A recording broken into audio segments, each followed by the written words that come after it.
Hai, Assalamualaikum warahmatullahi wabarakatuh. Bagaimana kabar kalian hari ini adik-adik?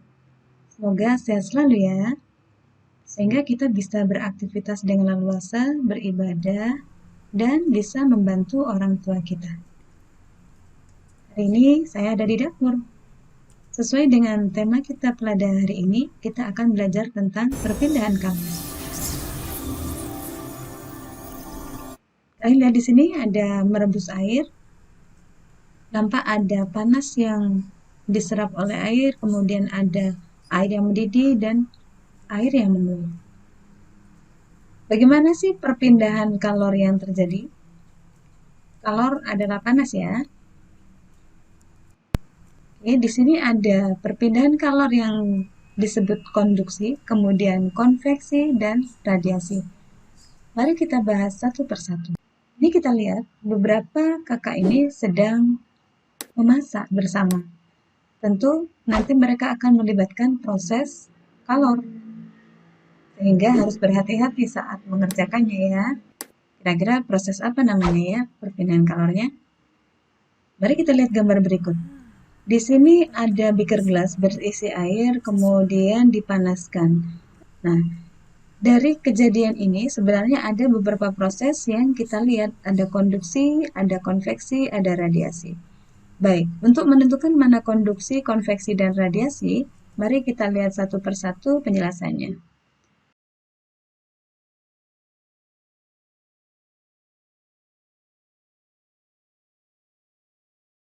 Nah, konduksi adalah proses perpindahan panas seperti ini. Ketika ada panas melalui penghantar, maka panas itu akan melalui penghantar, tetapi tidak disertai oleh perpindahan penghantarnya. Jadi penghantarnya ya hanya dilalui oleh panas saja. Jadi panasnya akan berpindah dari bagian ujung ke ujung yang lain. Panasnya saja yang pindah, penghantarnya tidak pindah. Sehingga nanti setelah beberapa waktu tentu orang yang memegang besi ini akan merasa panas. Nah, bisa juga dicontohkan seperti ini. Nah, ketika tungku dipanaskan seperti ini, lama-kelamaan akan terjadi perpindahan panas melalui tungku yang bersifat menghantarkan panas ini. Makanya ini saat memegangnya harus menggunakan cempal sebagai isolator atau penahan panas. Ini ada percobaan sederhana, apabila lilin ditempelkan pada besi atau logam yang sedang dipanaskan, maka nanti akan terjadi sesuatu untuk membuktikan memang terjadi panas atau tidak. Nah, lama-lama lilinnya akan meleleh dan terjatuh. Oke, apakah kalian bisa menyimpulkan apa itu konduksi? Ya, konduksi adalah perpindahan panas tanpa diikuti perpindahan zat. Jadi panasnya saja yang pindah melalui penghantar atau konduktor. Nah, sekarang kita akan melihat yang konveksi. Kita lihat di sini, perpindahan panasnya diikuti oleh perpindahan air. Jadi air yang membawa panas itu ikut pindah ke atas, kemudian turun lagi, berputar siklus begitu ya. Jadi panasnya dibawa oleh air, airnya akan mengalir dari atas ke bawah berputar begitu. Contoh yang lain adalah ini. Nah, ini ada suatu larutan kemudian diberi pewarna.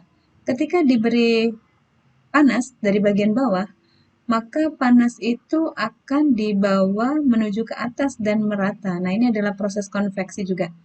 Jadi panasnya ikut berpindah bersama zatnya, begitu. Berbeda dengan yang konduksi tadi.